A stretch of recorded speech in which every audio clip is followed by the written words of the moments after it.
आज की क्लास में हम लोग एनसीईआरटी बायोलॉजी क्लास 11 से एक नया चैप्टर स्टार्ट कर रहे हैं। Chapter number 3 plant kingdom. Plant kingdom से हम लोग आज एल्गी डिस्कस करेंगे और एनसीईआरटी बुक में एल्गी के बारे में जो जनरल कैरेक्टर्स डिस्कस किए गए हैं हम लोग आज पहले लेक्चर में वो कवर करने वाले हैं। एल्गी की जब हम बात करते हैं तो एल्गी ऐसे ऑर्गेनिज्म हैं जो क्लोरोफिल रखते हैं, क्लोरोफिल बियरिंग होते हैं, सिंपल स्ट्रक्चर वाले होते हैं, थायलॉइड स्ट्रक्चर वाले होते हैं। थायलॉइड स्ट्रक्चर मीन्स इनकी बॉडी जो होती है वो स्टेम, लीव्स और रूट में डिवाइड नहीं होती है, ये थैलस स्ट्रक्चर होते हैं। और चूंकि ये क्लोरोफिल रखते हैं और फोटोसिंथेसिस करते हैं, इस तरह से ऑटोट्रॉपिक होते हैं। मेनली लार्जली ये पाए जाते हैं यानी एक्वेटिक होते हैं और ये फ्रेश वाटर और मेरीन दोनों तरह के वाटर में पाए जा सकते हैं। जो इसके साथ में ये और कई तरह के हैबिटेट में पाए जाते हैं, जैसे मॉइस्ट स्टोन, भीगे हुए पत्थरों पर, भीगे या मॉइस्ट सॉइल पर या वुड पर, जहाँ पर मॉइस्चर होता है ऐसे इन स्ट्रक्चर पर भी ये पाए जा सकते हैं। कई ऐसे एल्गी होते हैं जो फंजाई के साथ एसोसिएशन करते हैं, लाइकेन बनाते हैं। लाइकेन इससे पहले वाले लेक्चर में हम लोगों ने पढ़ा था, उसमें जो फाइकोबायोन्ट पार्ट था वो एल्गी बनाते थे और माइकोबायोन्ट पार्ट जो थे वो फंजाई बनाते थे। तो एल्गी फंजाई के साथ एसोसिएशन करके, सिम्बायोटिक एसोसिएशन करके लाइकेन भी बनाते हैं। कुछ एल्गी एनिमल्स के ऊपर पाए जाते हैं, जैसे फ्लास्क बियर के ऊपर भी एल्गी पाए जाते हैं।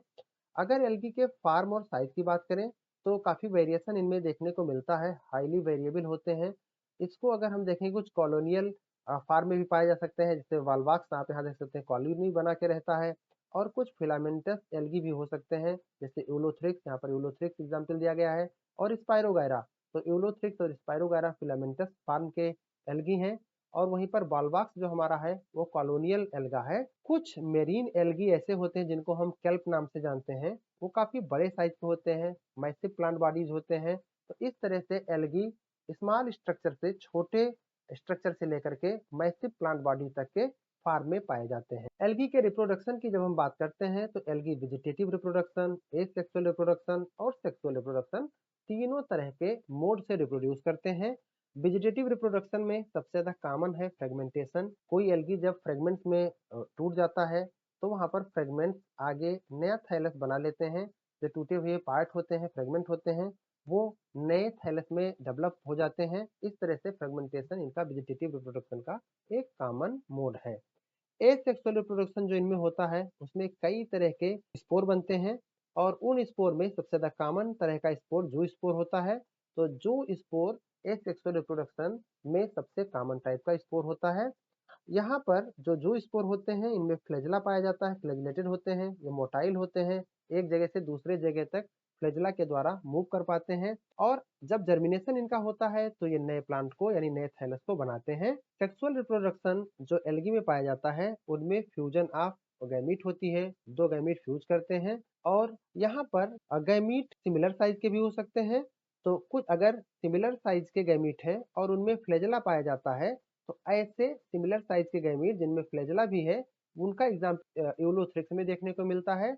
और सिमिलर साइज के गैमीट जिनके पास फ्लैजेला नहीं होता है, नॉन मोटाइल होते हैं, उनका एग्जाम्पल हमको स्पाइरोगैरा में देखने को मिलता है। ऐसे रिप्रोडक्शन को हम लोग आइसोगैमस कहते हैं, क्योंकि यहाँ पर दोनों गैमीट सिमिलर साइज के हैं। लेकिन ऐसा भी होता है कुछ स्पीसीज में ये दोनों गैमीट डिसिमिलर साइज के होते हैं, अलग अलग साइज के होते हैं, छोटे और बड़े होते हैं। उन स्पीसीज में एक इम्पॉर्टेंट एग्जाम्पल इडोरिना है। और इस तरह के रिप्रोडक्शन को जहाँ पर दोनों गैमीट जो फ्यूज करते हैं उनकी साइज में भिन्नता होती है, छोटे बड़े होते हैं, उसको हम लोग एन आइसोगैमस टाइप का फ्यूजन कहते हैं। एन आइसोगैमस टाइप का रिप्रोडक्शन उसको मानते हैं। यहाँ पर कुछ ऐसा फ्यूजन भी देखने को मिलता है जहाँ पर एक लार्ज नॉन मोटाइल गैमीट होता है, वो फीमेल गैमीट होता है।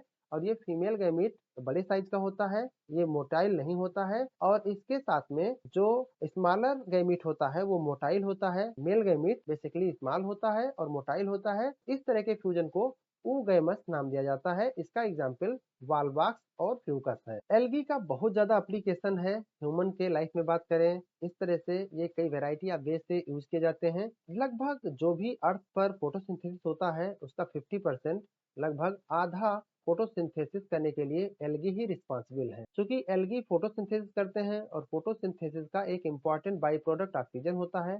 तो ऑक्सीजन नियर बाय हैबिटेट में जो इमीडिएट हैबिटेट हो उसमें ऑक्सीजन बढ़ जाती है। ये ऑक्सीजन बढ़ाने के लिए, ऑक्सीजन लेवल इंक्रीज करने के लिए जिम्मेदार है। तो वहाँ पर डिजॉल्व ऑक्सीजन उस मीडियम की बढ़ाते हैं बाई फोटोसिंथेसिस। इनका और बहुत ज़्यादा एप्लीकेशन है एल्गी का। अगर देखें फूड साइकिल में प्राइमरी प्रोड्यूसर के तौर पर काम करते हैं। एक्वेटिक हैबिटेट में जो एल्गी होते हैं ये कार्बन डाइऑक्साइड की फिक्सेशन करके यहाँ पर एक फूड साइकिल स्टार्ट कराते हैं। इस तरह से इनका बहुत ज़्यादा एप्लीकेशन है फूड साइकिल को मेंटेन करने में। कुछ इम्पॉर्टेंट एल्गी हैं जैसे पोरफायरा, लेमनेरिया, सार्गासम। ये उन इम्पॉर्टेंट 70 स्पीसीज में है, मेराइन एल्गी के स्पीसीज में है जो फूड के तौर पर यूज किए जाते हैं। तो फूड के तौर पर भी एल्गी का बहुत ज़्यादा एप्लीकेशन है। कुछ मेरीन एल्गी जैसे ब्राउन एल्गी या रेड एल्गी कुछ इंपॉर्टेंट कंपाउंड प्रोड्यूस करने के लिए जाने जाते हैं। जैसे हाइड्रोकोलाइड एक कंपाउंड्स होते हैं जो वाटर होल्डिंग कैपेसिटी जिनकी बहुत ज़्यादा होती है, वाटर होल्डिंग सब्सटेंसेस माने जाते हैं।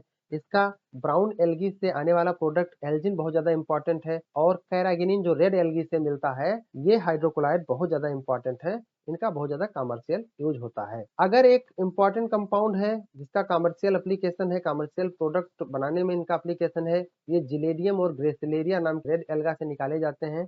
और इन पर हम लोग माइक्रोब ग्रो करते हैं, जेल इलेक्ट्रोफोरेसिस में इसका यूज करते हैं। और साथ में ये प्रोडक्ट में फूड के तौर पर आइसक्रीम में या जेलीज में इनका उपयोग किया जाता है। क्लोरेला एक यूनिसेलुलर एल्गा है जो प्रोटीन रिच होता है और ये बहुत अच्छा प्रोटीन सप्लीमेंट के लिए फूड सप्लीमेंट का तौर पर यूज किया जाता है। इवन ये फूड सप्लीमेंट स्पेस ट्रेवलर के लिए भी प्रोवाइड कराता है, तो इसके लिए भी बहुत इंपॉर्टेंट हो जाता है।